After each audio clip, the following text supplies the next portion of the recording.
Hi there! If you are a parent, you will need to speak to your child's teacher at some point.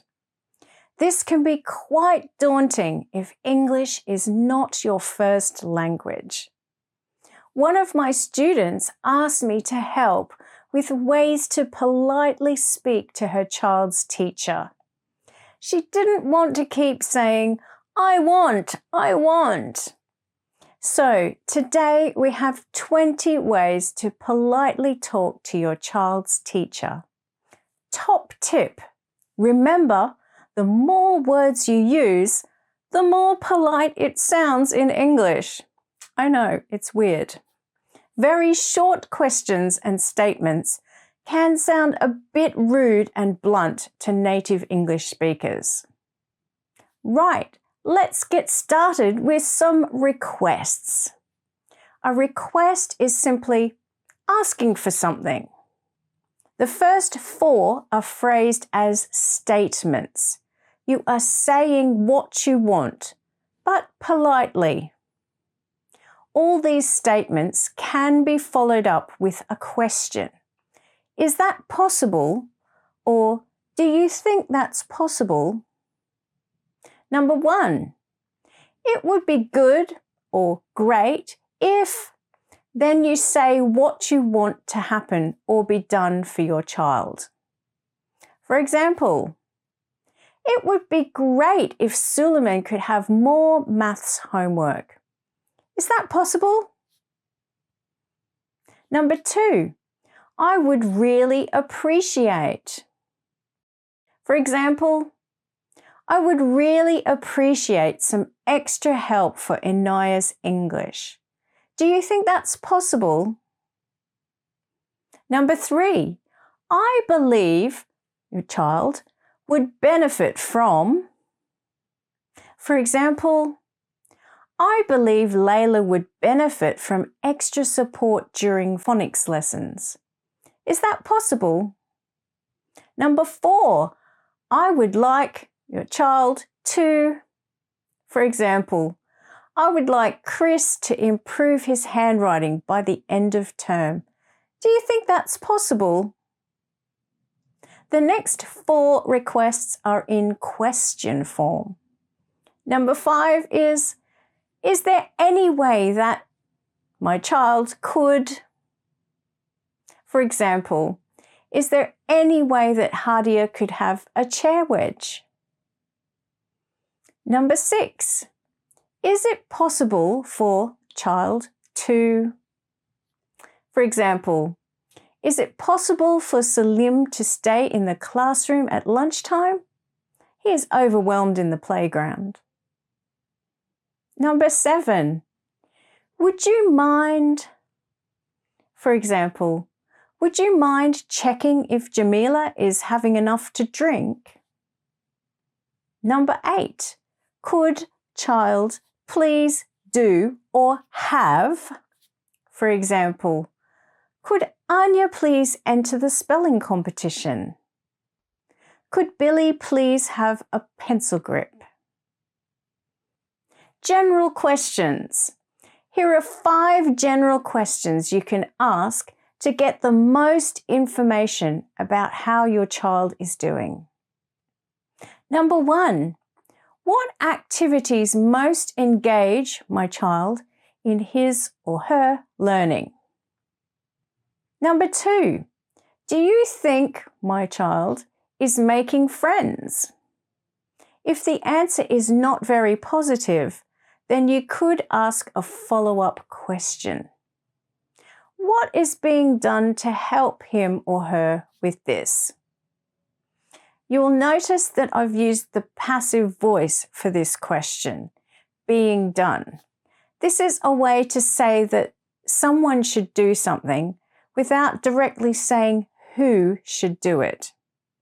Sometimes it helps to use the passive voice in sensitive situations like a parent-teacher meeting, because you don't want to make the teacher defensive. You want them to want to help you. Using our example, it is nicer to say, what is being done to help him or her, instead of what are you doing to help him or her? There will be some more examples of this a little later, but back to the general questions for now.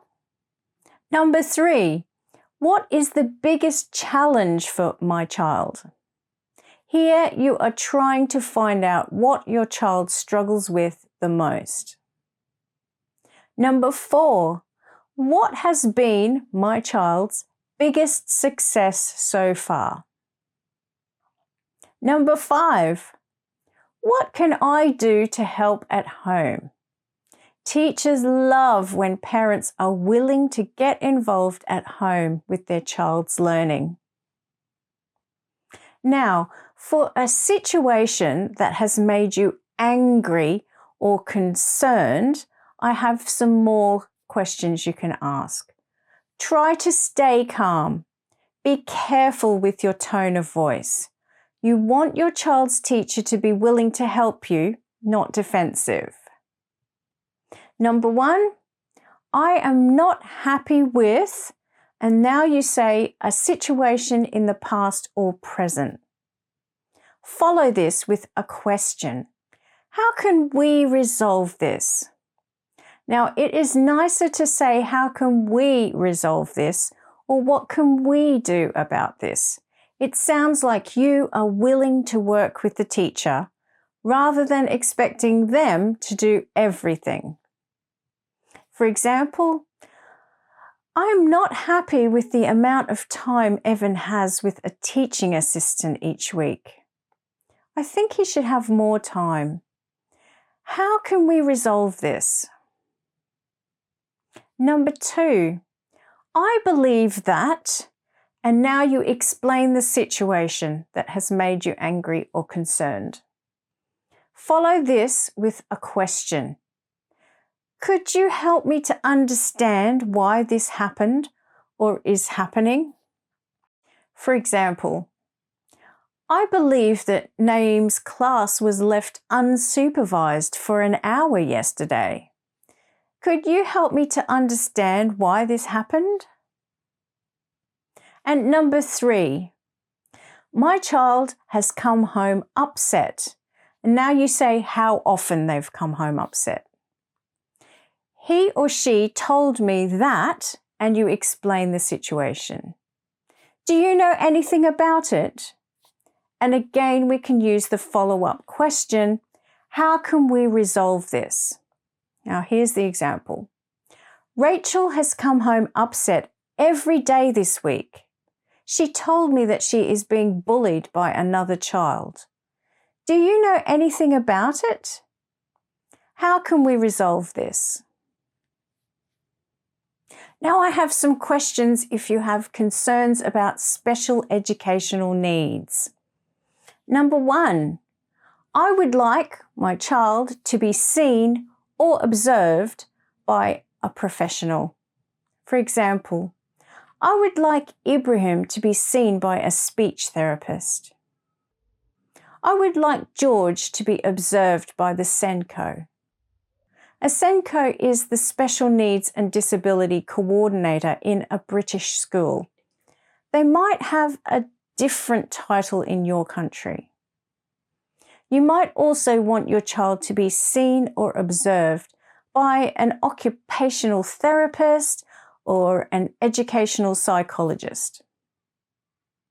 Number 2, what extra support is available for, and then you mention something your child struggles with. For example, what extra support is available for lunchtimes when Gazim feels quite anxious? Number 3, what behaviour interventions are being used with my child? Behaviour interventions are anything that helps the child with their negative behaviour. It could be something simple like movement breaks or a quiet area for the child to go to.